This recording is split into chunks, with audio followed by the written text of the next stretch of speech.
കർത്താവിന്റെ പരിശുദ്ധമായ നാമത്തിന് അങ്ങയോട് സ്തോത്രം ചെയ്യുന്നു. ടെസ്റ്റിൽ പങ്കെടുത്ത എല്ലാവർക്കും പ്രത്യേകം നന്ദി അറിയിക്കുന്നു. റോമാലേഖനം വളരെ പ്രധാനപ്പെട്ട ഒരു ലേഖനമാണ്. ഞാൻ നേരത്തെ സൂചിപ്പിച്ചിട്ടുള്ളതുപോലെ നമ്മുടെ വിശ്വാസത്തിൻ്റെ ആധികാരികമായ പ്രമേയങ്ങൾ ഉൾക്കൊള്ളുന്ന ഒരു ലേഖനമായതുകൊണ്ട് അത് അടിസ്ഥാനപരമായി പഠിച്ച് മനസ്സിലാക്കി നാം വിശ്വാസ ജീവിതത്തിൽ നേടേണ്ടത് വളരെ അത്യന്താപേക്ഷിതമാണല്ലോ. അതിനായിട്ട് ദൈവം സഹായിക്കട്ടെ. നമ്മളിപ്പോൾ ഒന്നാമത്തെയും രണ്ടാമത്തെയും പ്രധാന ശീർഷകത്തിൽ നിന്നാണ് നമ്മളിപ്പോൾ ടെസ്റ്റ് എടുത്തത്. ഇപ്പോൾ നമ്മൾ ചിന്തിക്കുന്ന മൂന്നാമത്തെ പ്രധാന ശീർഷകമാണ് നീതീകരണത്തിനായുള്ള ദൈവിക കരുതൽ എന്നുള്ളതാണ്. മൂന്നാം അധ്യായത്തിന്റെ 21 മുതൽ 5-21 വരെയുള്ള വാക്യങ്ങളാണ് നമ്മൾ ചിന്തിച്ചുകൊണ്ടിരിക്കുന്നത്. അതിൽ ആദ്യത്തെ ഉപശീർഷകം എന്താണ്? സബ് കട്ടിങ് വിശ്വാസാലുള്ള നീതീകരണം. 3:21 മുതൽ 31 വരെയുള്ള വാക്യം. രണ്ടാമത്തെ ഉപശീർഷകത്തിലാണ് ഇപ്പോൾ നമ്മൾ ചിന്തിച്ചുകൊണ്ടിരിക്കുന്നത്. എന്താണ്? അബ്രഹാമിന്റെ ദൃഷ്ടാന്തം. അതായത് വിശ്വാസത്താലാണ് നീതീകരണം എന്ന് പറയുമ്പോൾ അതൊരു ആ കാര്യത്തെ യഹൂദന്മാർക്ക്, പ്രത്യേകിച്ച് ന്യായപ്രമാണവാദികൾ, പരിച്ഛേദനവാദികളായ ആളുകൾ, ന്യായപ്രമാണം കൂടെ അനുഷ്ഠിച്ചെങ്കിൽ മാത്രമേ നീതീകരണം, ആത്മരക്ഷ സാധ്യമാകൂ എന്ന് ചിന്തിക്കുകയും പഠിപ്പിക്കുകയും ചെയ്യുന്ന ആളുകൾക്കും, ഒപ്പം അങ്ങനെ തെറ്റായി പഠിപ്പിക്കപ്പെട്ട എന്ന് പറഞ്ഞാൽ ജാതികളിൽ നിന്ന് വിശ്വാസത്തിലേക്ക് വന്ന ആളുകളെ ഇതെല്ലാം പറഞ്ഞ് ധരിപ്പിച്ചിട്ടുണ്ട്. ആ രണ്ടു കൂട്ടരെയും ഈ അബ്രഹാമിന്റെ ദൃഷ്ടാന്തത്തിലൂടെ വിശ്വാസത്താൽ മാത്രമാണ് നീതീകരണം, പ്രവൃത്തിയാൽ അല്ല എന്നുള്ള കാര്യം വിശദമാക്കുവാൻ, തെളിയിക്കാൻ വേണ്ടിയിട്ടാണ് 4-ാം അധ്യായത്തിൽ അബ്രഹാമിന്റെ ദൃഷ്ടാന്തം പറഞ്ഞിരിക്കുന്നത്. അതിനെ നമ്മൾ 4ആയിട്ട് തിരിച്ചു. ഒന്നാമത്തെ ഭാഗം എന്താണ്? അബ്രഹാം പ്രവൃത്തി കൂടാതെ വിശ്വാസത്താൽ നീതീകരിക്കപ്പെട്ടു. ഓരോ വാക്യവും പ്രത്യേകതയുണ്ട്. അബ്രഹാം വിശ്വാസത്താൽ നീതീകരിക്കപ്പെട്ടു എന്ന് പറഞ്ഞാൽ മതിയായിരുന്നു. പക്ഷെ അതിന് 1 മുതൽ 6 വരെയുള്ള വാക്യങ്ങളിൽ പല പ്രാവശ്യം ആവർത്തിച്ച് പറഞ്ഞു. എന്തിനാലല്ല? പ്രവൃത്തിയാലല്ല. 6-ാം വാക്യം ഒടുവിൽ അത് പറഞ്ഞു നിർത്തുന്നത് അങ്ങനെയാണ്. ഒന്ന് വായിക്കാം. 4:6.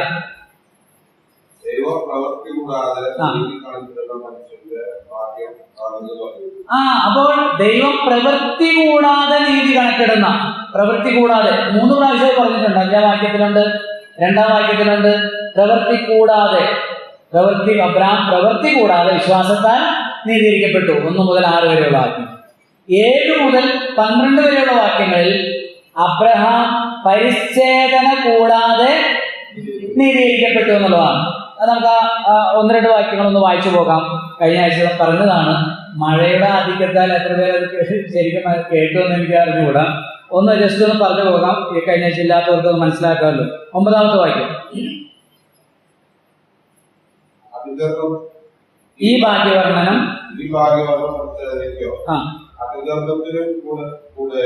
അതായത് ദാവീദ് പറയുന്ന ഭാഗ്യവർണ്ണന 32-ാം സങ്കീർത്തനത്തില്, അതിക്രമം അധർമ്മം മോചിച്ചു പാപം മറിച്ചും കിട്ടിയ മനുഷ്യൻ ഭാഗ്യവാൻ. അപ്പൊ ഈ ഭാഗ്യവർണ്ണന ഇത് ആർക്ക് കിട്ടിയതാ? അബ്രഹാമിന് കിട്ടിയതാ, പ്രവൃത്തി കൂടാതെയുള്ള നീതീകരണം. അപ്പൊ ഇത് ആ ചോദ്യം അതാണ്. 9-ാം വാക്യം. ഈ ഭാഗ്യവർണ്ണന പരിച്ഛേദനയ്ക്കോ അഗ്രചർമ്മത്തിന് കൂടെയോ എന്ന് പറഞ്ഞാൽ എന്താ? പറഞ്ഞോ, വായിക്കണം. നമ്മൾ എടുക്കുന്ന പോർഷനും വായിക്കണം. എടുക്കാനുള്ള പോർഷൻ എന്ത് ചെയ്യണം? വായിക്കണം. ഒരു 5 പ്രാവശ്യമെങ്കിലും വായിക്കണം. അല്ലെങ്കിൽ കിട്ടുകയല്ല. ഞാൻ ഈ ആഴ്ച പറഞ്ഞ അടുത്ത ആഴ്ച പറഞ്ഞോ, അല്ല നാളെ തന്നെ മറക്കും. അപ്പൊ ഈ പാപമോചനം എന്ന് പറയുന്നത്, നീതീകരണം എന്ന് പറയുന്നത്, വിശ്വാസത്താലുള്ള നീതീകരണം ആർക്കാ? പരിച്ഛേദനയ്ക്കോ അതോ അഗ്രകർമ്മത്തിന് കൂടെയോ എന്ന് പറഞ്ഞാൽ യഹൂദന്മാർക്ക് മാത്രമാണോ, പരിച്ഛേദന ഏറ്റവർക്ക് മാത്രമാണോ കിട്ടുന്നത്, അതോ പരിച്ഛേദന ഏൽക്കാത്തവർക്കും കിട്ടുമോ? അതായത് വിജാതികർക്കും ജാതികൾക്കും കിട്ടുമോ എന്നാണ് ചോദ്യം. അടുത്ത ഭാഗം. അബ്രഹാമിന് എന്നല്ലോ നാം പറയുന്നത്. എങ്ങനെ കണക്കിട്ടത്? പരിച്ഛേദനയിലോ അഗ്രകർമ്മത്തിലോ? പരിച്ഛേദനയിലല്ല, അഗ്രകർമ്മത്തിൽ അത്രേ എന്ന് പറഞ്ഞാൽ അബ്രഹാം അവന് വിശ്വാസം നീതിയായി കണക്കിട്ടത് എപ്പോഴാണ്? പരിച്ഛേദന ഏൽക്കുന്നതിനും മുൻപ്. കഴിഞ്ഞ ആഴ്ച പറഞ്ഞു, 15-ാം അധ്യായത്തിലാണ്, ഉൽപ്പത്തി പുസ്തകം 15-ാം അധ്യായം 6-ാം വാക്യത്തിലാണ് അബ്രഹാം ദൈവത്തിൽ വിശ്വസിച്ചു, അത് അവന് നീതിയായി കണക്കിട്ടു എന്ന് എഴുതിയിരിക്കുന്നത്. അതിനുശേഷം ഏകദേശം 14-15 വർഷത്തിന് ശേഷമാണ് അബ്രഹാം എന്താ ഏൽക്കുന്നത്? 17-ാം അധ്യായത്തിൽ പരിച്ഛേദന ഏൽക്കുന്നത്. അപ്പോൾ അഗ്രകർമ്മത്തിൽ വെച്ചാണ് ഈ വാക്യവർണ്ണം ലഭിക്കുന്നത്. അതായത് അപ്പൊ ആർക്ക് കിട്ടുന്നതാണ്? പരിച്ഛേദന ഏൽക്കാത്തവർക്കും കൂടെയാണ് ഈ വാക്യവർണ്ണന. അടുത്ത വാക്യം, 11-ാം വാക്യം.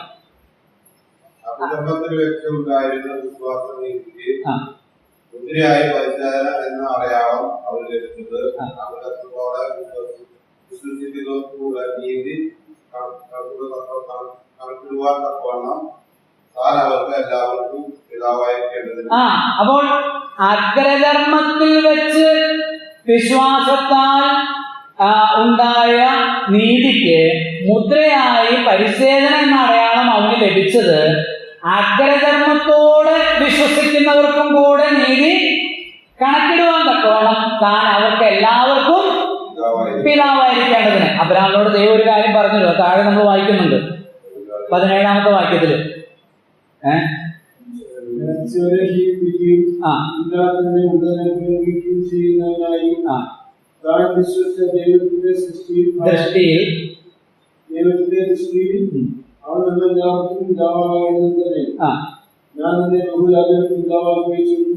ഞാൻ നിന്നെ ആരാക്കും?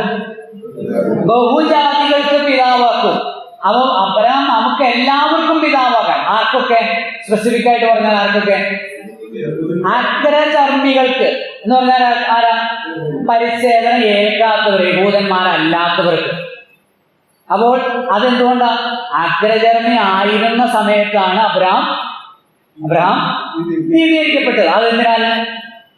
വിശ്വാസത്താൽ. അത് സ്പെസിഫിക് ആയിട്ട് അവർ പറയുന്നുണ്ട്. 12-ാം വാക്യം, അഗ്രചർമ്മത്തിൽ വെച്ചുണ്ടായിരുന്ന വിശ്വാസനീതിക്ക്. 12-ാം വാക്യം, പിതാവായിരിക്കേണ്ടതിനും പരിച്ഛേദന മാത്രമുള്ളവരല്ല, നമ്മുടെ പിതാവായ അബ്രഹാമിന് അഗ്രചർമ്മത്തിൽ വെച്ചുണ്ടായിരുന്ന വിശ്വാസത്തെ അനുഗമിക്കുന്നവരുമായ പരിച്ഛേദനക്കാർക്ക് പിതാവായിരിക്കേണ്ടതിന്. ആർക്ക് പിതാവായിരിക്കേണ്ടതിനാ? പരിച്ഛേദനക്കാർക്ക്. പക്ഷെ ആ പരിച്ഛേദനക്കാർ എങ്ങനെയുള്ളവരായിരിക്കണം അവർ പറഞ്ഞിരിക്കുന്നത്? എന്ത് മാത്രമുള്ളവരായിരിക്കാൻ പാടില്ല? 12-ാം വാക്യത്തിൽ പരിച്ഛേദന മാത്രമുള്ളവരല്ല. എല്ലാ പരിച്ഛേദനക്കാരും ആരല്ല? അബ്രഹാമിന്റെ സന്തതികൾ അല്ല. എല്ലാ പരിച്ഛേദനക്കാർക്കും നീതീകരണം ഇല്ല. പിന്നെ ഒന്നുകൂടി വായിക്കാം. പരിച്ഛേദന മാത്രമുള്ളവരല്ല, നമ്മുടെ പിതാവായ അബ്രഹാമിന് അഗ്രകർമ്മത്തിൽ വെച്ച് എന്ന് പറഞ്ഞാൽ പരിച്ഛേദന ഏൽക്കുന്നതിന് മുമ്പ് ഉണ്ടായിരുന്ന വിശ്വാസത്തെ അനുഗമിക്കുന്നവരുമായ പരിച്ഛേദനക്കാർക്ക് പിതാവായിരിക്കേണ്ടത്. ക്ലിയർ ആയില്ലേ? അപ്പൊ എല്ലാ യഹൂദന്മാരുടെയും പിതാവല്ല അബ്രഹാം. ആണോ? അല്ല. അബ്രഹാമിന്റെ മക്കൾ ആരാണ്? ഗലാത്യലേഖനം 3:6. കഴിഞ്ഞ ആഴ്ച നമ്മൾ വായിച്ച വേണമെങ്കിൽ ഒന്നുകൂടെ വായിച്ചു. ഗലാത്യലേഖനം 3:6 മോളെ കിട്ടിക്ക് വായിച്ചു.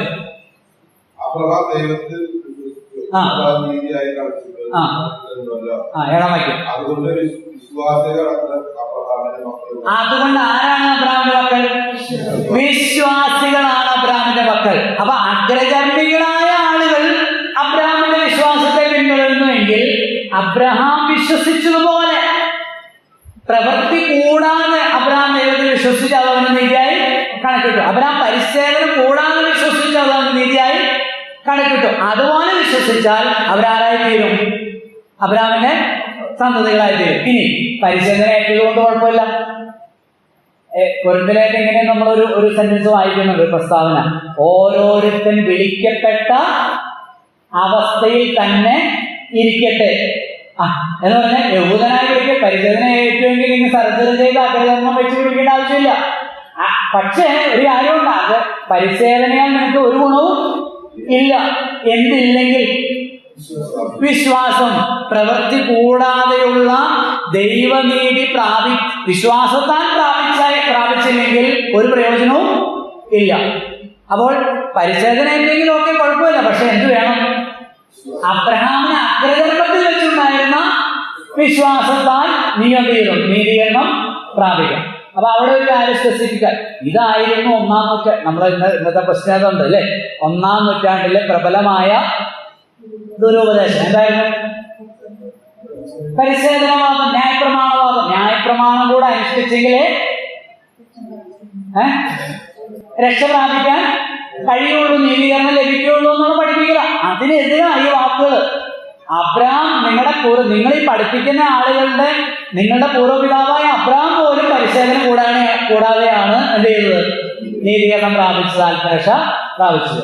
ഇനി 13 മുതലുള്ള വാക്യങ്ങൾ, 13 മുതൽ 16 വരെയുള്ള വാക്യങ്ങളിൽ അബ്രഹാം എന്താണ് നമ്മൾ പറഞ്ഞത്? അബ്രഹാം ന്യായപ്രമാണം കൂടാതെ വാഗ്ദത്തത്താൽ അവകാശം പ്രാപിച്ചു എന്നാണ് 13 മുതൽ 16 വരെയുള്ള വാക്യം. ഇതിന് സമാന്തരമായ ഒരു പാസേജാണ് ഗലാത്യ ലേഖനം 3-ന്റെ 16 മുതൽ 18 വരെയുള്ള വാക്യം. 16 മുതൽ 18 വരെ. ഇവിടെ നമുക്കൊന്ന് വായിക്കാം. 13 മുതൽ ഒന്ന് വായിച്ചോട്ടെ. ലോകാവകാശി ആകുമെന്നുള്ള വാഗ്ദത്തം അബ്രഹാമിനോ അവന്റെ സന്തതിക്കോ ന്യായപ്രമാണത്താലല്ല വിശ്വാസത്തിന്റെ നീതിയാലോ ലഭിച്ചത്. എന്നാൽ ന്യായപ്രമാണമുള്ളവർ അവകാശികളെങ്കിൽ വിശ്വാസം വ്യർത്ഥവും വാഗ്ദത്തം ദുർബലവും എന്ന് വരും. ന്യായപ്രമാണമോ കോപത്തിന് ഹേതുവാകുന്നു. ന്യായപ്രമാണം ഇല്ലാത്തടത്ത് ലംഘനവുമില്ല. അതുകൊണ്ട് കൃപാദാനം എന്ന് പറയേണ്ടതിന് വിശ്വാസത്താലത്തെ അവകാശങ്ങൾ ആകുന്നത്. വാഗ്ദത്തം സകല സന്തതിക്കും ന്യായപ്രമാണമുള്ളവർക്ക് മാത്രമല്ല അബ്രഹാമിന്റെ വിശ്വാസമുള്ളവർക്കും കൂടെ ഉറപ്പാക്കേണ്ടതിന് തന്നെ മതി. അപ്പോ ഇവിടെ ഒരു വാക്കുണ്ട്, പ്രത്യേക വാക്ക് ശ്രദ്ധിക്കണം. 13-ാം വാക്യം ആരംഭിക്കുന്നത് എന്താ? ലോകാവകാശി. ഇനി 16-ാമത്തെ വാക്യത്തിൽ നോക്കിയേ. അതുകൊണ്ട് കൃപാദാനം എന്ന് പറയേണ്ടതിന് വിശ്വാസത്താൽ അത്രേ അവകാശികൾ. അപ്പൊ ഈ അവകാശം നമ്മളാരാ? നമ്മൾ അവകാശികളാ, ആണോ അല്ലയോ? ഈ റോമാലേഖനത്തിൽ അത് പറഞ്ഞു വരുന്ന അങ്ങോട്ട് 8-ാം അധ്യായത്തിൽ പറയുന്നുണ്ട്, മക്കളെങ്കിലോ അവകാശികൾ. ദൈവത്തിന്റെ അവകാശികളും ക്രിസ്തുവിനോടുകൂടെ.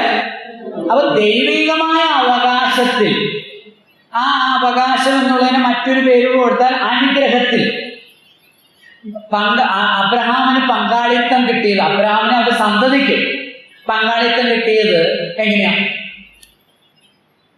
എങ്ങനെയല്ലെന്നാ ഈ പോർഷൻ പറയുന്ന 13 മുതൽ 16 വരെയുള്ള വാക്യത്തിൽ. എങ്ങനെയല്ല? ന്യായപ്രമാണത്താൽ സ്പെസിഫിക് ആയിട്ട് പറയുന്നുണ്ടല്ലോ ഇല്ലേ? 13-ാം വാക്യം, ലോകാവകാശി ആകും എന്നുള്ള വാഗ്ദത്തം അബ്രഹാമിനോ അവന്റെ സന്തതിക്കോ ന്യായപ്രമാണത്താലല്ല വിശ്വാസത്തിന്റെ നീതിയാലല്ലോ ലഭിച്ചത്.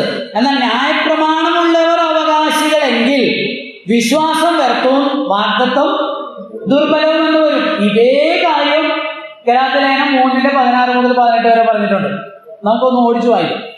ഞാൻ വായിച്ചതാണെങ്കിലും ഒന്ന് ഓടിച്ചു വായിക്കാം. ഞാൻ വായിക്കാം. 3-ന്റെ 16 മുതൽ. എന്നാൽ അബ്രഹാമിന് അവന്റെ സന്തതിക്കും വാഗ്ദത്തങ്ങൾ ലഭിച്ചു. സന്തതികൾക്കും എന്ന അനേകരെ കുറിച്ചല്ല, നിന്റെ സന്തതിക്കും എന്ന ഏകനെ കുറിച്ച് അത്രേ പറയുന്നത്. അത് ക്രിസ്തു തന്നെ. ഞാൻ പറയുന്നതിന്റെ താല്പര്യമോ 430 ആണ്ട് കഴിഞ്ഞിട്ടുണ്ടായ ന്യായപ്രമാണം വാഗ്ദത്തത്തെ നീക്കുവാൻ തക്കവണ്ണം അത് ദൈവം മുമ്പ് ഉറപ്പാക്കിയ നിയമത്തെ ദുർബലമാക്കുന്നില്ല. അവകാശം ന്യായപ്രമാണത്താലെങ്കിൽ വാഗ്ദത്തത്താലല്ല വരുന്നത്. അബ്രഹാമിന് ദൈവം അതിനെ വാഗ്ദത്തം മൂലം നൽകി. അപ്പൊ ഈ അവകാശം ലഭിക്കുന്ന എന്തിനാലല്ല? ന്യായപ്രമാണം എന്ന് പറയുന്നു പ്രവർത്തിക്കണം എന്നുള്ളതാണ്. അപ്പൊ പ്രവൃത്തിയാലല്ല, ന്യായപ്രമാണത്തിന്റെ ഒരു ആചാരാനുഷ്ഠാനങ്ങളാലും അല്ല അബ്രഹാമിനോ അബ്രഹാമിന്റെ സന്തതിക്കോ. അബ്രഹാമിന്റെ സന്തതിക്കോ എന്ന് പറയുമ്പോൾ അബ്രഹാമിന്റെ ജഡപ്രകാരമുള്ള വംശാവലിയിലുള്ള സന്തതിക്കല്ല, അബ്രഹാമിന്റെ വിശ്വാസമുള്ളവർക്ക്.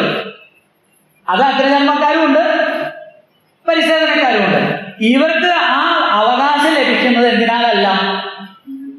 ന്യായപ്രമാണത്താലല്ല. പിന്നെ എന്തിനാലാണ്? വാഗ്ദത്തത്താലാണ്. ദൈവം പറഞ്ഞ വാഗ്ദത്തത്തിൽ രണ്ട് വാക്കുകൾ പറയുന്നുണ്ട്. റോമർ 4:14 വായിച്ചോട്ടെ, ഒന്നുകൂടെ വായിച്ചോ, പെട്ടെന്നാവട്ടെ.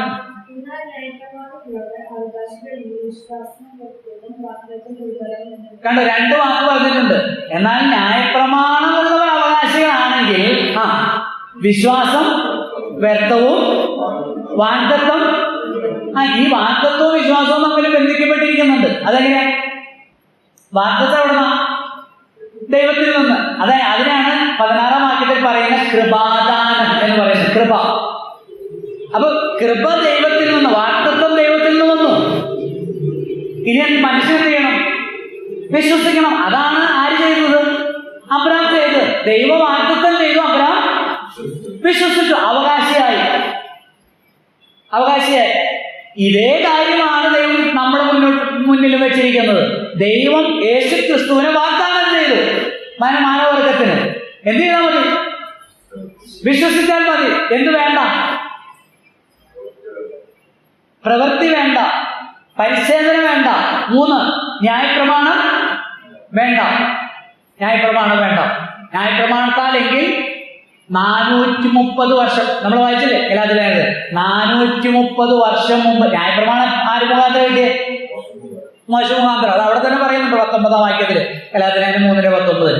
എന്നാൽ ന്യായപ്രമാണം എന്തിന്? അത് ലംഘനങ്ങൾ നിമിത്തം ദൂതന്മാർ മുഖാന്തരം മധ്യസ്ഥന്റെ കയ്യിൽ ഏൽപ്പിച്ചതാണെന്നാണ് പറയുന്നത്. അപ്പൊ മോശ മുഖാന്തരം കിട്ടിയ ന്യായപ്രമാണത്തിനും 430 വർഷം മുമ്പാണ് അബ്രാമിന് എന്ത് കൊടുത്തത്? ദൈവം വാഗ്ദത്തം കൊടുത്തത്. അബ്രാം ആ വാഗ്ദത്തത്തിൽ വിശ്വസിച്ച് അവകാശിയായി തീർന്നു. സ്തോത്രം. അപ്പൊ നമ്മൾ എന്ത് ചെയ്യണം? അവകാശിയാകുവാൻ, അനുഗ്രഹിക്കപ്പെടുവാൻ എന്ത് ചെയ്യണം? 21 ദിവസം കാത്തിരിപ്പയോഗം നടത്തണോ? 40 ദിവസം ഉപവാസം എടുക്കണോ? അയ്യോ, ആളുകൾക്ക് തെറ്റിപ്പോയി.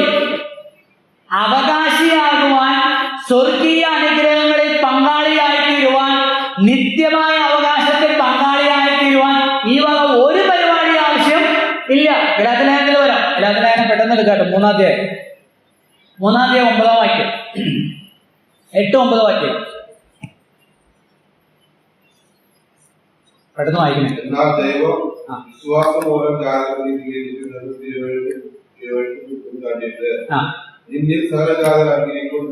നിന്നിൽ ആ വാക്ക് ശ്രദ്ധിക്കണം. എന്താ? നിന്നിൽ സകല ജാതികളും അനുഗ്രഹിക്കപ്പെടും. ഈ അബ്രഹാമിന്റെ അനുഗ്രഹം അല്ലെങ്കിൽ അബ്രഹാമിന്റെ അവകാശം എല്ലാ ജാതികൾക്കും കിട്ടുമെന്നുള്ള ഒരു വാഗ്ദാനം ദൈവം കൊടുക്കുകയാണ്. 9-ാം വാക്യം. അങ്ങനെ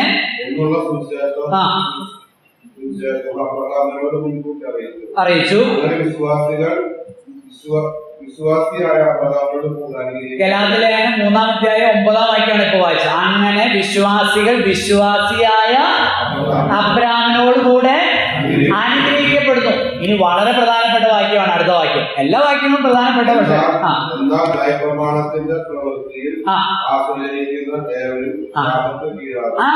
ഒരു കൂട്ടം ആളുകൾ വന്നിരിക്കുക, ന്യായപ്രമാണവാദികൾ, പരിച്ഛേദനവാദികൾ. അതെ, നിങ്ങൾ അനുഗ്രഹിക്കപ്പെടണമെങ്കിൽ നിങ്ങൾ ആരായി തീരണം? യഹൂദനായി തീരണം. പരിച്ഛേദന കേൾക്കണം. കാരണം ഞങ്ങൾ ആരാന്നറിയാമോ? ഞങ്ങള് ഇസ്രായേലിലാണ്, ഞങ്ങളുടെ യഹൂദന്മാരാണ്. ഈ പൗലോസോട് പറയുന്നുണ്ടല്ലോ. ഏതാ? ഫിലിപ്പിലേഖനം 3-ാം അധ്യായത്തിൽ. അത് പറയാൻ കാരണമുണ്ട്. ഇവര് വന്ന് പറയുന്ന അങ്ങനെയാ. ആര്? ഞങ്ങൾ അബ്രാമിന്റെ സന്തതികളാണ്, ഞങ്ങൾ ഇന്ന ഗോത്രത്തിൽ ഉള്ളവരാണ്, ഞങ്ങൾ ഇന്ന കാര്യങ്ങളൊക്കെ അനുഷ്ഠിക്കുന്നവരാണ്. അപ്പൊ പൗലോസ് പറയാണ്, അങ്ങനെ പ്രശംസിക്കാമെങ്കിൽ എനിക്ക് എത്രയധികം, ജഡത്തിലധികം പ്രശംസിക്കാൻ കഴിയും. അവിടെ നായ്ക്കളെ സൂക്ഷിപ്പിൻ, ആകാത്ത വേലക്കാരെ സൂക്ഷിപ്പിൻ, വിച്ഛേദനക്കാരെ സൂക്ഷിപ്പിൻ. വിച്ഛേദനം എന്ന് പറഞ്ഞാൽ ഈ പരിച്ഛേദനവാദികളായ ആളുകളെ സൂക്ഷിപ്പിൻ. എന്നിട്ട് പറയുന്നത്, നാമല്ലോ പരിച്ഛേദനക്കാർ, ദൈവത്തിന്റെ ആത്മാവ് കൊണ്ട് ആരാധിക്കുന്നവർ, ജഡത്തിൽ പ്രശംസിക്കാതിരിക്കുന്നവർ. അപ്പോൾ അബ്രാമിന്റെ അനുഗ്രഹം കിട്ടിയത് ആർക്കാന്ന് ചോദിച്ചാൽ, അബ്രാം വിശ്വസിച്ചതുപോലെ വിശ്വസിക്കുന്നവർ. ശപിക്കപ്പെട്ടവരാരാ? 10-ാം വാക്യത്തിൽ ന്യായപ്രമാണത്തിന്റെ പ്രവൃത്തിയിൽ ആശ്രയിക്കുന്ന, ന്യായപ്രമാണത്തിൽ ആശ്രയിക്കുന്നവരല്ല, ന്യായപ്രമാണത്തിൽ ആശ്രയിക്കുന്നവരല്ല. ഇവിടെ ഒരു പ്രശ്നമുണ്ട്, അത് ശ്രദ്ധിക്കണം. ന്യായപ്രമാണം ആരാ കൊടുത്തേ? ദൈവം കൊടുത്ത. ന്യായപ്രമാണം തെറ്റല്ല, അത് 7-ാം അധ്യായത്തിൽ വരുമ്പോൾ നമ്മൾ വിശദീകരിക്കും. ന്യായപ്രമാണം തെറ്റല്ല. പക്ഷെ ഒരു പ്രശ്നമുണ്ട്. എന്താ പ്രശ്നം എന്ന് വെച്ചാല്, ഈ ന്യായപ്രമാണത്തിലെ ആചാരാനുഷ്ഠാനങ്ങൾ ചെയ്യുന്ന ഒരുവൻ ചിന്തിക്കുകയാണ്, ഞാൻ ഇതൊക്കെ ചെയ്തതിനാലാണ് എനിക്ക് പാപമോചനം, എനിക്ക് ദൈവസന്നിധി സ്വീകാര്യത ലഭിക്കുന്നതെന്ന് അവൻ ചിന്തിച്ചാൽ അവൻ ആരായിട്ട് വരും?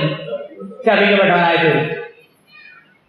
അവൻ എന്താണ് ചെയ്യേണ്ടത്? ശരിക്കും ദൈവത്തിൽ വിശ്വസിക്കും, ദൈവത്തിന്റെ കൃപയിൽ ആശ്രയിക്കുകയുമാണ് ചെയ്യേണ്ടത്. ഉദാഹരണമായിട്ട് പറഞ്ഞാൽ, പാപയാഗത്തിനായി ഒരു ആട്ടുകൊട്ടിനെ കൊണ്ട് വരിക, ഒരു 25,000 കൊടുത്തൊരു ആട്ടുമുട്ടൊക്കെ മേടിച്ചുകൊണ്ട് വരിക. അപ്പൊ ഇവര് ഈ 25,000 രൂപ ഞാൻ മുടക്കി, അല്ലെങ്കിൽ കാളയെ കൊണ്ടുവരിക. നമുക്കറിയാം, പ്രാവ്, ആട് അല്ലെങ്കിൽ കാളയാകുമ്പോൾ ചിലപ്പോൾ ഇച്ചിരി വില കൂടും, 10-75,000 1 ലക്ഷം രൂപയ്ക്കാവും. അപ്പൊ ഇതുമായിട്ട് വരും, നമ്മൾ ഇന്നത്തെ വിലയിൽ പറയുക. അപ്പൊ അവൻ അതിലാണ്, ഇവൻ മുടക്കിയതിലാണ് അവൻ ചെയ്യുന്നത്. അങ്ങനെ ആശ്രയിക്കുമ്പോൾ, പ്രശംസിക്കുമ്പോൾ അവന് ദൈവസന്നിധിയിൽ എന്തില്ല? സ്വീകാര്യത ഇല്ല, അക്സെപ്റ്റൻസ് ഇല്ല. അപ്പൊ ന്യായപ്രമാണത്തിന്റെ പ്രവൃത്തിയിൽ ആശ്രയിക്കുന്നവൻ ആരായി? ശപിക്കപ്പെട്ടവനായി. എന്നാൽ ദൈവത്തിന്റെ കൃപയിൽ ആശ്രയിക്കുന്നവൻ, അബ്രഹാം വാഗ്ദത്തത്തിൽ ആശ്രയിച്ച് വിശ്വസിച്ചതുപോലെ വിശ്വസിച്ച് ആശ്രയിക്കുന്നവർ അബ്രഹാമിനോടുകൂടെ, 9-ാം വാക്യം, വിശ്വാസികൾ വിശ്വാസിയായ അബ്രഹാമിനോടുകൂടെ അനുഗ്രഹിക്കപ്പെടുന്നു. ഇത് നോക്കിയേ, 14-ാമത്തെ വാക്യം, 3:14. അബ്രഹാമിന്റെ അനുഗ്രഹം ക്രിസ്തുയേശുവിൽ, ഗലാത്യലേഖനം 3:14, ജാതികൾക്ക് വരേണ്ടതിന് വിശ്വാസത്താൽ പ്രാപിക്കേണ്ടത് തന്നെ. കണ്ടോ എങ്ങനെ നമുക്ക് കിട്ടിയേ? അബ്രഹാമിന്റെ അനുഗ്രഹം നമുക്ക് എങ്ങനെ കിട്ടിയേ? നോക്കി 14-ാം വാക്യം. അബ്രഹാമിന്റെ അനുഗ്രഹം ക്രിസ്തുയേശുവിൽ ജാതികൾക്ക് വരേണ്ടത്, നിന്നിൽ സകല ജാതികളും അനുഗ്രഹിക്കപ്പെടും. അബ്രഹാമുമായിട്ട് നമുക്ക് എന്നാ ബന്ധം? യേശു ക്രിസ്തു വഴിയാണ് ബന്ധം. പുതിയ നിയമത്തിൽ ആദ്യത്തെ വാക്യം എന്താ?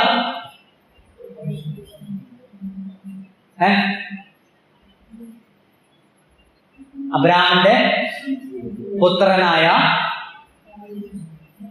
ദാവീദിന്റെ പുത്രനായ യേശു ക്രിസ്തുവിന്റെ വംശാവലി. എവിടേക്കാ കണക്ട് ചെയ്തേ? അബ്രഹാമിലേക്ക് കണക്ട് ചെയ്ത് ആണല്ലോ. അതെ, അബ്രഹാമിലേക്ക് കണക്ട് ചെയ്ത്. ഇതേപോലെ ഒരു വംശാവലി പുതിയ നിയമത്തിലെ കർത്താവിന്റെ വേറെ ഉണ്ടോ? എവിടെ? ലൂക്കോസ് 3-ാം അധ്യായത്തിലുണ്ട്. ആ വംശാവലി, ഈ വംശാവലി എവിടെ ചെന്ന് നിൽക്കുന്നു? കർത്താവിന്റെ അബ്രഹാമില്. ലൂക്കോസിന്റെ പുസ്തകത്തിലെ വംശാവലി എവിടെ ചെന്ന് നിൽക്കുന്നത്? ആദാമില. അപ്പൊ ഇവിടെ യേശു ക്രിസ്തുവിലെ, അബ്രഹാമിലാണ് ചെന്ന് നിൽക്കുന്നത്. നമ്മളിപ്പോ വായിച്ച ഗലാത്യലേഖനം 3-ാം അധ്യായത്തിന്റെ ഏറ്റവും ഒടുവിലത്തെ വാക്യം വായിച്ചു. ഏറ്റവും ഒടുവിലത്തെ വാക്യം 28 വാക്യം 29. വായിച്ച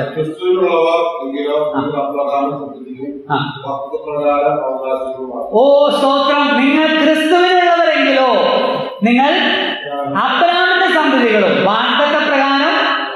സ്തോത്രം. അപ്പൊ അവകാശികൾ, ലോകാവകാശിയാകും എന്നുള്ള വാഗ്ദത്തം, അത് നമ്മള് റോമാലേഖനം 4:13 കണ്ട് അല്ലേ? 16-ാം വാക്യത്തിൽ കണ്ട എന്താ? 16 അതുകൊണ്ട് കൃപാദാനം എന്ന് വരേണ്ടതിന് വിശ്വാസത്താൽ അത്രേ അവകാശികളാകുന്നത്. അപ്പൊ ദൈവം അബ്രഹാമിന് കൊടുത്ത അവകാശത്തിൽ നമ്മളെല്ലാവരും പങ്കാളികളായി തീർന്ന എങ്ങനെയാ? ക്രിസ്തു വഴി പങ്കാളികളായി തീർന്ന വിശ്വാസത്താൽ. അത് 3:14 ഗലാത്യലേഖനത്തിൽ പറഞ്ഞത്, അബ്രഹാമിന്റെ അനുഗ്രഹം ക്രിസ്തുയേശുവിൽ ജാതികൾക്ക് വരേണ്ടതിന് നാം ആത്മാവെന്ന വാഗ്ദത്ത വിഷയം വിശ്വാസത്താൽ പ്രാപിക്കേണ്ടത് തന്നെ. ഓ സ്തോത്രം, നമ്മൾ കണക്റ്റഡായി. അപ്പോ സ്തോത്രം, മനസ്സിലാവുന്നുണ്ടോ? കണക്റ്റഡായി. അബ്രഹാമിന് ദൈവം കൊടുത്ത വാഗ്ദത്തത്തിലേക്ക് എന്തായി?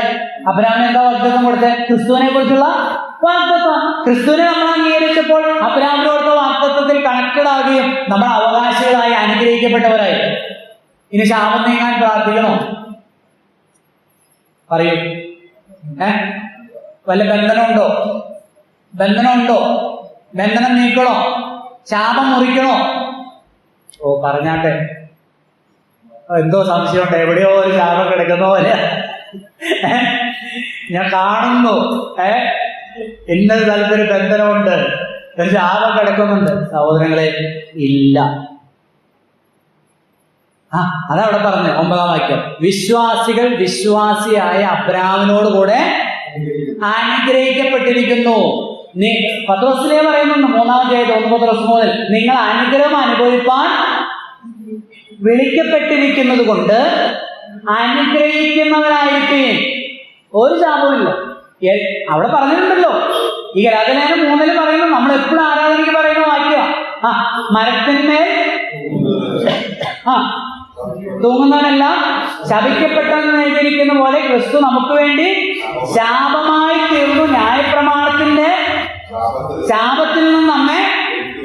എന്നിട്ട് നമ്മൾ അനുഗ്രഹിച്ചുകൊണ്ട് പച്ചക്ക് എഴുതി വെച്ചിരിക്കുക. എന്നിട്ട് ആരെങ്കിലും വന്ന് പറയോ ഒരു നിബന്ധന കിടക്കുന്നുണ്ട്, ഒരു ശാപമുണ്ട്, ഒരു വൈബ്രേഷനൊക്കെ ഇട്ട് പറയുമ്പോ അത് പേടിച്ചിട്ട് പിന്നെ 21 ദിവസം എന്തൊരു കഷ്ടമാണെന്ന് ആലോചിക്കും. വേദപുസ്തകം പറയുന്നത് നിത്യമായ അനുഗ്രഹത്താൽ, സ്വർഗീയ അനുഗ്രഹം പറഞ്ഞിരിക്കുന്നത്, സ്വർഗത്തിലെ സകല ആത്മീയ അനുഗ്രഹത്താൽ ക്രിസ്തുയേശുവിൽ നമ്മെ അനുഗ്രഹിച്ചിരിക്കുന്നു, നിറച്ചിരിക്കുകയാണ്.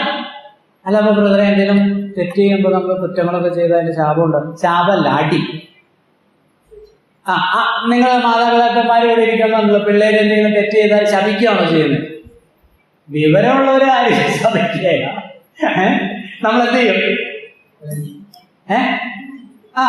അതിന് ഞാൻ പലപ്പോഴും പറഞ്ഞിട്ടുണ്ടാവും. 1 എന്താ? ബാലശിക്ഷ കഴിക്കും. ബാലശിക്ഷയാണ് ചെയ്യുന്നത്. നമ്മൾ മക്കളാ. അപ്പൊ ബാലശിക്ഷ ശാപമല്ല. നിത്യമായ ശാപത്തിൽ നിന്ന് നിത്യമായ അനുഗ്രഹത്തിലേക്ക് നമ്മൾ ചെയ്തു പ്രവേശിച്ചു. മുന്നോട്ട് പോകാം. അബ്രഹാം 4-ാമത്തെ, അബ്രഹാം പുനരുദ്ധാന ശക്തിയാൽ നീതീകരിക്കപ്പെട്ടു. അബ്രഹാം പുനരുദ്ധാന ശക്തിയാൽ നീതീകരിക്കപ്പെട്ടു. 4-ാം അധ്യായത്തിന്റെ 17 മുതൽ 25 വരെയുള്ള വാക്യങ്ങളിലാണ് വായിക്കുന്നു. മരിച്ചവരെ ജീവിപ്പിക്കുകയും ഇല്ലാത്തതിനെ ഉള്ളതിനെ പോലെ വിളിക്കുകയും ചെയ്യുന്നവനായി താൻ വിശ്വസിച്ച ദൈവത്തിന്റെ ദൃഷ്ടിയിൽ അവൻ നമുക്കെല്ലാവർക്കും പിതാവായിരിക്കേണ്ടതിന് തന്നെ ഞാൻ നിന്റെ ബഹുജാതികൾക്ക് പിതാവാക്കി വെച്ചു എന്ന് എഴുതിയിരിക്കുന്നുവല്ലോ. നിന്റെ സന്തതി ഇവണ്ണമാകുമെന്ന് അരുളി ചെയ്തിരിക്കുന്നത് പോലെ താൻ ബഹുജാതികൾക്ക് പിതാവാകുമെന്ന് അവൻ ആശയ്ക്ക് വിരോധമായ ആശയോടെ വിശ്വസിച്ചു. അവൻ ഏകദേശം 100 വയസ്സുള്ളവനാകിയാൽ തന്റെ ശരീരം നിർജീവമായി പോയതും സാരയുടെ ഗർഭപാത്രത്തിന്റെ നിർജീവത്വം ഗ്രഹിച്ചിട്ടും വിശ്വാസത്തിൽ ക്ഷീണിച്ചില്ല. അപ്പൊ 17-ാം വാക്യത്തിന്റെ അർത്ഥം ഒന്ന് പറയാമോ? 17-ാം വാക്യം, മരിച്ചവരെ ജീവിപ്പിക്കുകയും ഇല്ലാത്തതിനുള്ളതിനെ പോലെ വിളിച്ചു വരുത്തുകയും ചെയ്യുന്നവനായി താൻ വിശ്വസിച്ച ദൈവത്തിന്റെ ദൃഷ്ടിയിൽ അവൻ നമുക്ക് എല്ലാവർക്കും പിതാവായിരിക്കണം. എന്തേ മരിച്ചവരെ ജീവിപ്പിക്കുകയും ഇല്ലാത്തതിനുള്ളതിനെ പോലെ വിളിച്ചു വരുത്തുകയും ചെയ്യുന്ന ദൈവത്തിൽ അബ്രഹാം വിശ്വസിച്ചു എന്ന് പറഞ്ഞത്?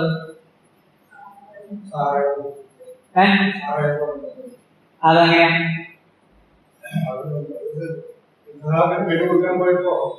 അല്ല, ഇവിടെ ഇസാക്ക് ജനിക്കുന്നതിന് മുമ്പുള്ള കാര്യമാണ് വിട്ടേക്കാം. കാരണം അതാണല്ലോ അവിടെ പറയുന്നത്, നീ ഭൂജാതികൾക്ക് പിതാവാകും. അപ്പൊ പിതാവായില്ല. അത് 17-ാം അധ്യായത്തിലെ സംഭവമാണ്. ഉൽപ്പത്തി 17 ദൈവം പറയുന്നുണ്ട്, നിന്റെ പേര് ഇനി എന്തല്ല, അബ്രാം എന്നല്ല, അബ്രഹാം എന്നാണ്. അബ്രാം എന്ന വാക്കിന്റെ അർത്ഥം എന്താണ്? പേരിന്റെ അർത്ഥം എന്താ? പിതാവ്. അബ്രഹാം എന്നാകുമ്പോഴോ കുറെ മക്കളുടെ അപ്പൻ എന്നാണ്. എന്ന് പറഞ്ഞാൽ ബഹുജാതികൾക്ക് ഒത്തിരി മക്കളുടെ അപ്പൻ എന്നാണ്. ഓൾറെഡി മക്കളില്ല. അപ്പൊ ദൈവം നേരത്തെ പറഞ്ഞിട്ട് മക്കളെ തരാമെന്ന്. അപ്പൊ അത് വാഗ്ദത്തം നിറവേറിയില്ല. അത് കഴിഞ്ഞിട്ട് ദൈവം വീണ്ടും വന്ന് പറയുകയാണെങ്കിൽ പേര് മാറ്റണം, കുറെ മക്കളുടെ അപ്പനാക്കണം എന്നാണ്. അതാണ് ഈ ആശയ്ക്ക് വിരോധമായി ആശയോടെ വിശ്വസിച്ചു. ഇനി എന്നിട്ട് ദൈവം പറഞ്ഞു, ഈ സാറ എന്നുള്ള പേര് മാറ്റി എന്താക്കണം? അല്ല, സാറായി എന്നല്ലേ, സാറായി എന്നുള്ള പേര് മാറ്റിയിട്ട് സാറ എന്നാക്കണം. അപ്പം അതിന് കാരണമുണ്ട്. സാറ പറഞ്ഞു കൊടുത്തിട്ടാണ് ആരുണ്ടായത്? ഇസ്മായിൽ ഉണ്ടായത്. അപ്പൊ അവിടെ പറയുന്നു, 17-ാം അധ്യായത്തിൽ പറയുന്നുണ്ട്, അബ്രഹാം ചെന്ന് പറയുന്നുണ്ട്, ദൈവമേ ഇവർ രണ്ടുപേരും കൂടെ ഉള്ളിൽ ഇത് ദൈവത്തിന്റെ വാഗ്ദത്തം കേട്ട് കഴിഞ്ഞപ്പോൾ ഇവർ ഉള്ളിൽ പോയി എന്ത് ചെയ്തു? ചിരിച്ചു. ചിരിച്ചിട്ട് ഒരു ഡിസ്കഷൻ കഴിഞ്ഞിട്ട് അബ്രഹാം പുറത്തു എന്ന് പറഞ്ഞു, ദൈവമേ ഇനിയിപ്പോ ഒന്നും നടന്നില്ലെങ്കിലും കുഴപ്പമില്ല, ഈ ചെറുക്കൻ ജീവിച്ച് ഇസ്മായിൽ നിന്റെ മുമ്പാകെ ജീവിച്ചിരുന്നാൽ മതി.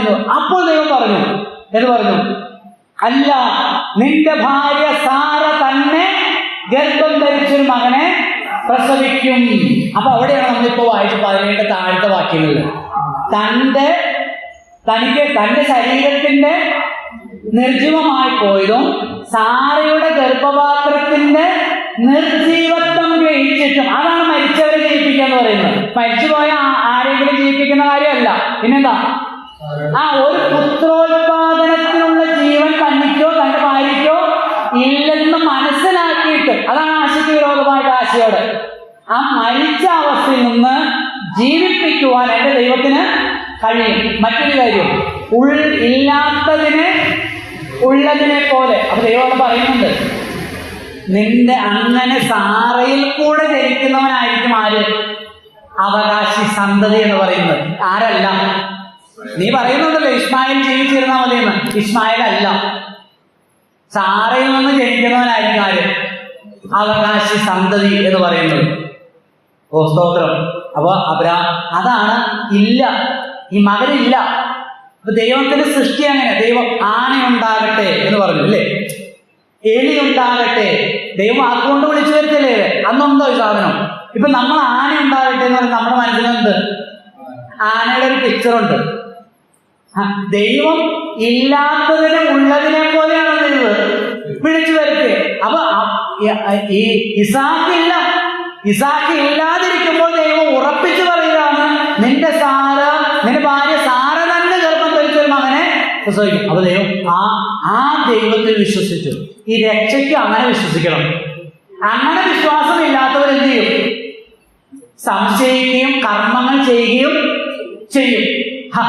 ദൈവം തന്റെ പുത്രനെ ലോകത്തിലേക്ക് അയച്ച് ക്രൂശിൽ ബലി അർപ്പിച്ചതിൽ കൂടെ എനിക്ക് പാപമോചനമുണ്ട്, എനിക്ക് നിത്യരക്ഷയുണ്ട്, ആത്മരക്ഷയുണ്ട്, നരകത്തിൽ നിന്നുള്ള വിടുതലുണ്ട് എന്ന് സമ്പൂർണമായിട്ട് ഒരാൾ വിശ്വസിച്ചാൽ അവന് അബ്രാഹാമിന്റെ വിശ്വാസമുള്ളവനായി തീർന്നു. എന്ന് പറഞ്ഞാൽ അവൻ ദൈവത്തിന്റെ പരമാധികാരത്തിനും സർവശക്തിയിലും ചെയ്യുന്നു, ആശ്രയിക്കുന്നു.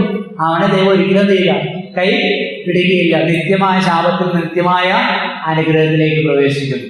അവിടെ ഒരു വാക്ക് പറഞ്ഞിട്ടുണ്ട്, ദൈവത്തിന്റെ വാഗ്ദത്തത്തിങ്കൽ സംശയിക്കാതെ വിശ്വാസത്താൽ ശക്തിപ്പെട്ട് ദൈവത്തിന് മഹത്വം കൊടുത്തു.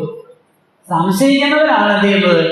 സ്വയത്തിൽ ആശ്രയിക്കുന്നത്. ഞാൻ കുറച്ചുകൂടി നന്നാവണം, ഞാൻ അങ്ങനെ ചെയ്യണം, ഞാൻ ഇങ്ങനെ ചെയ്യണം. വേണ്ട, എന്ത് ചെയ്താൽ മതി? സമ്പൂർണമായി വിശ്വസിച്ച് ആശ്രയിക്കുമ്പോൾ ദൈവം നമ്മളെ നന്നാക്കുക, ക്രിസ്തു നമ്മളിൽ ജീവിക്കും. കർത്താവ് വചനങ്ങളെ നമ്മെല്ലാവരും അനുഗ്രഹിക്കും.